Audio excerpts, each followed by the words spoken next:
Per via del Covid-19, ma anche in vista delle vacanze estive, è aumentato in maniera notevole l'abbandono dei cani e degli animali domestici, come si legge nella pagina di tutti i quotidiani nazionali. A tal proposito, la Polizia di Stato ha lanciato un invito attraverso un videomessaggio a non abbandonare il proprio cane, un video molto interessante pubblicato in questo periodo estivo di gran caldo sul proprio sito istituzionale, momento in cui tanta gente va in ferie, e che ha ben pensato di lanciare un appello per non abbandonare i cani e gli animali in genere. Non esiste infatti un motivo per abbandonare i cani, quindi i suggerimenti raccolti nel videomessaggio di portarlo con sé in vacanza o portarlo in una delle tante pensioni che lo accudiscono, anche perché abbandonare un cane è un grave reato. Ciao, io sono Giuseppe e lui è Gino, cane da ricerca esplosivo.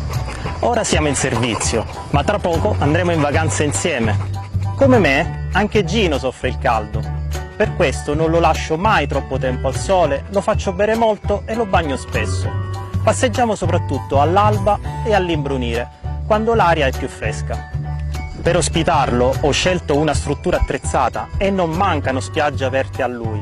In macchina Gino può viaggiare in apposito alloggio o nel vano posteriore con una barriera divisoria. Mi raccomando, se hai pensato ad una vacanza senza il tuo amico a quattro zampe e non hai nessuno che può prendersene cura, non disperare, affidalo a una delle tante pensioni dedicate, oppure rivolgiti a un dog sitter. Le soluzioni per non abbandonarlo non mancano. A te il compito di decidere responsabilmente cosa fare, non dimenticando che l'abbandono è reato.